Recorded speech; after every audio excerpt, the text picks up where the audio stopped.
All right, before we get started with layers of the atmosphere, I want to cover two very important terms that I'm going to say these words, and obviously they're vocabulary words this week, but I'm saying these words because I'm going to assume that we understand what they mean. So I'm going to cover them very quickly. And the first is altitude. And we've been talking about altitude since the beginning of class. And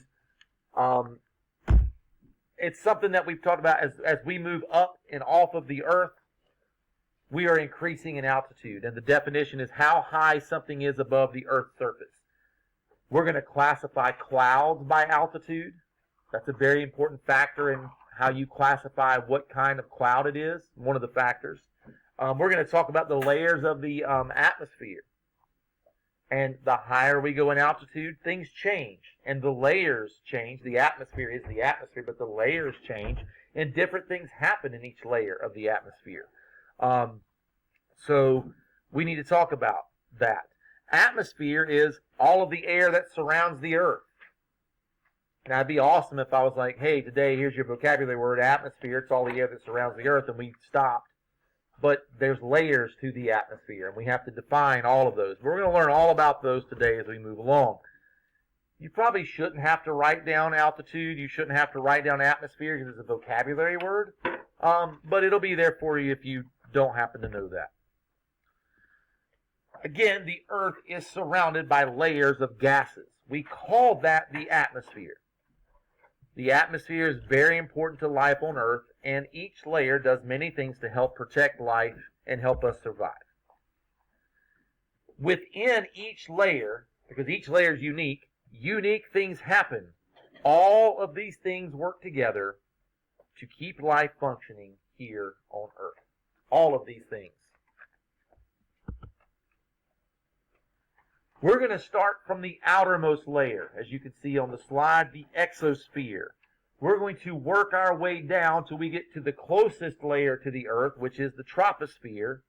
And who looked at their vocabulary sheet and said, there's no way I can remember all of that? That is a ridiculous amount of information. I would agree with you, but in just a minute, and the last class was like, oh my goodness, this is so easy. You're going to say the same thing. You're going to say, this is easy. Again, this is what we talked about. We're not going crazy with this. Everybody thank Miss Saunders today. Everybody thank Miss Saunders today. Now look below that. Exosphere, thermosphere, mesosphere, stratosphere, troposphere. Everybody starts with an E, so does exosphere. Thank starts with a TH. That'll be important because thermosphere starts with a TH. Mrs. starts with an M. Mesosphere starts with an M. Saunders starts with an S. Stratosphere starts with an S. And today starts with a T. And troposphere starts with a T. When you take your test, Keegan, you should write, everybody thank Miss Saunders today, just like I have on here, because it's literally the layers of the Earth's atmosphere. So remember, everybody thank Miss Saunders today. And it goes exosphere, thermosphere, mesosphere, stratosphere, troposphere. If you ever get caught and you're thinking there's two things that start with T, is it troposphere first or is thermosphere first? Remember, thank starts with TH, and so does thermosphere. It starts with TH, and that pretty much tells you everything you need to know. Do you have to know the words? I mean, you can't just write everybody thank Miss Saunders today and think that that's going to be it. You have to memorize the words. But it really gives you an easy way to remember the order that they go from top to bottom, correct? All right, let's take a look at some of those. I'm going to skip that and we'll come back to it, skip that and come back to it. Exosphere, or everybody, is the top layer, right?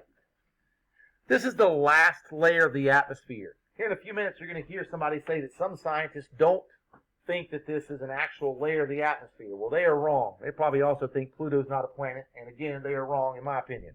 I'll tell you why I think this is a very important layer of the atmosphere. It's the first layer that interacts with the sun's radiation, and it actually reflects some of that radiation, not as much as the ozone layer, but it reflects a good portion of the sun's heat and radiation.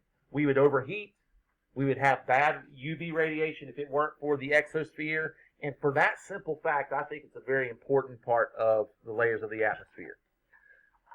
What you will probably see on the test and possibly the EOG, Addie, is that second sentence. Satellites orbit the Earth here. They're not going to ask you how high it is. There's nothing going to be like, what's the thinnest layer? That's not the question. They're going to say, in which of the following layers do satellites most likely orbit the Earth? And they're going to give you 4 of the layers of the Earth's atmosphere, and exosphere would be the right answer. That's literally all they're going to ask you about the exosphere. It is very important because it does blend into space. And I don't think that you guys understand how huge these layers of the atmosphere are and just how far away space actually is. It's going to blow your mind here in a few minutes when we watch this Red Bull video when someone's jumping from a layer of the atmosphere, and you're going to think, this person's in outer space, and I'm going to say, no, they're not. Okay? Exosphere, and if you look at the notes that I put on the anchor chart, I really was more worried about, this is the last layer, it blends into space, but the most important thing, satellites orbit the Earth here. All right, the thermosphere. The thermosphere is that thank portion of everybody thank Miss Saunders today, because it starts with a TH, and so does think. This is just under the exosphere. You guys remember at the beginning of the year when I said, for right now, we're going to talk about as we go up in altitude, we get colder? We talk about hot air rises and cold air sinks. But I said later on we would change that and say that at some point you actually do get hotter when you rise in altitude. Well, today is that day. The thermosphere can get to like 5,000 degrees hot. Like, that's like hot. Okay? That's super hot. And if Aiden Wall was here, he would say, I'm still hotter than that. Which is pretty funny about him. He's pretty good. He's a cool kid. Hopefully he'll watch this video and hear that. But thermo does come from the Greek root word, which means heat. Thermae is a Greek word, means heat. The International Space Station orbits the Earth here. This part, all that other stuff, Keegan is not going to ask you how hot is the thermosphere. That's not going to be the question. The International Space Station most likely orbits in which of the following layers of the atmosphere? Well, the answer would be the thermosphere, because that one's pretty important. Now, we're going to watch a video of the International Space Station, and I think it's this one. How fast is the International Space Station going? 17,150 miles per hour.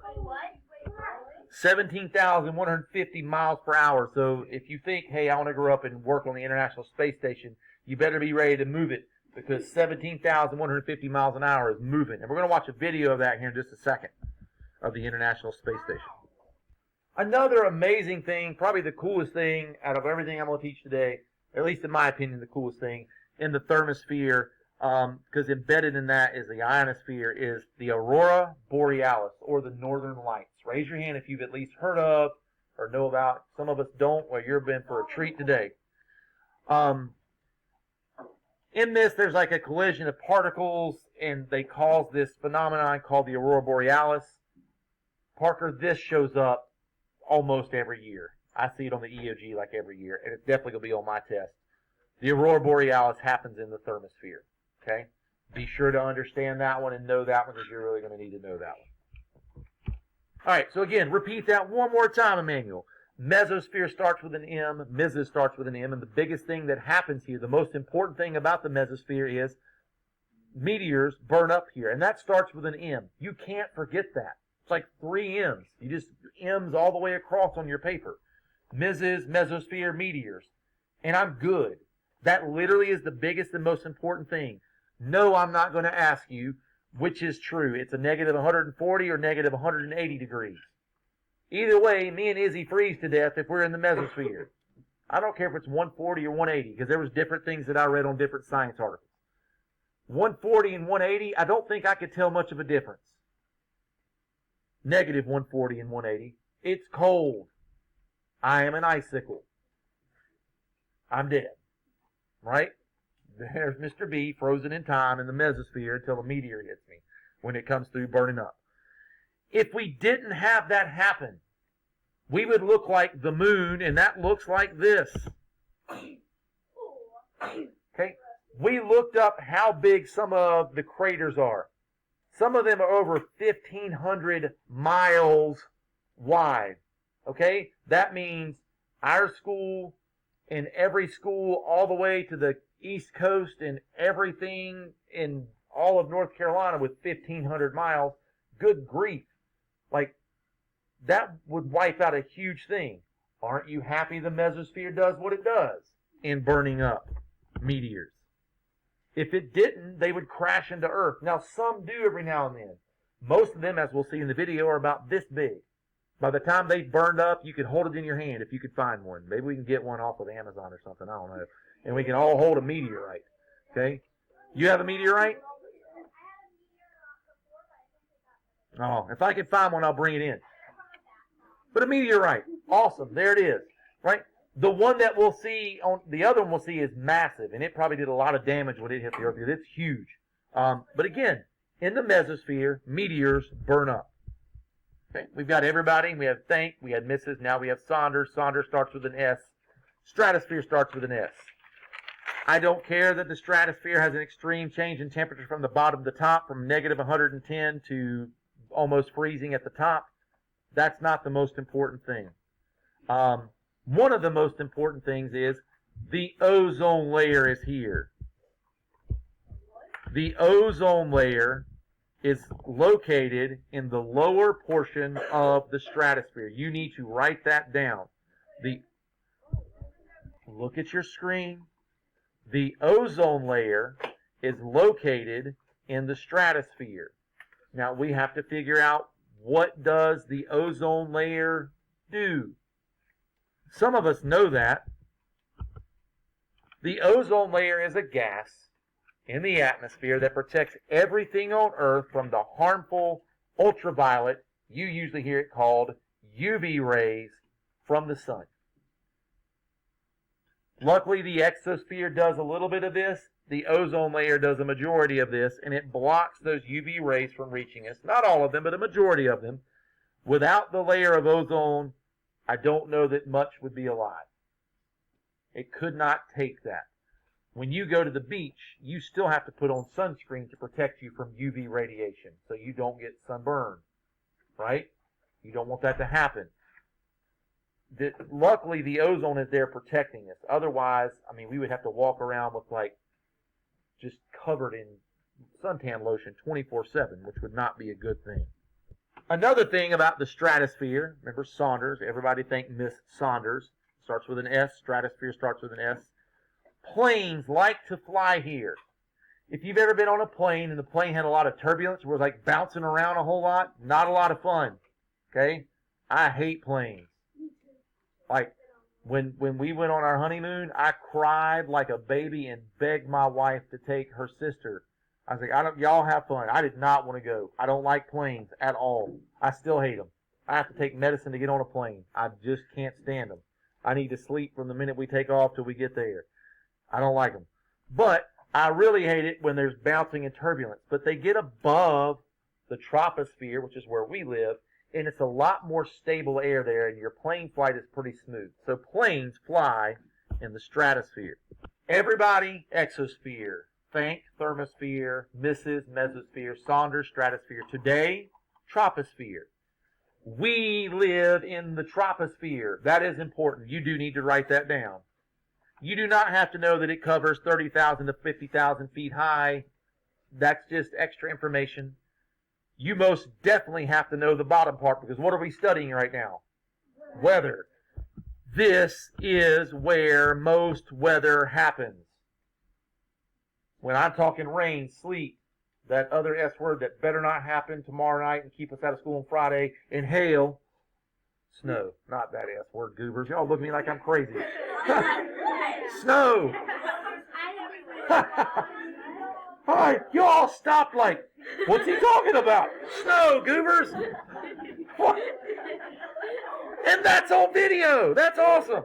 Anyway, with 10 seconds left, the troposphere is where weather happens. That's the most important thing about the troposphere.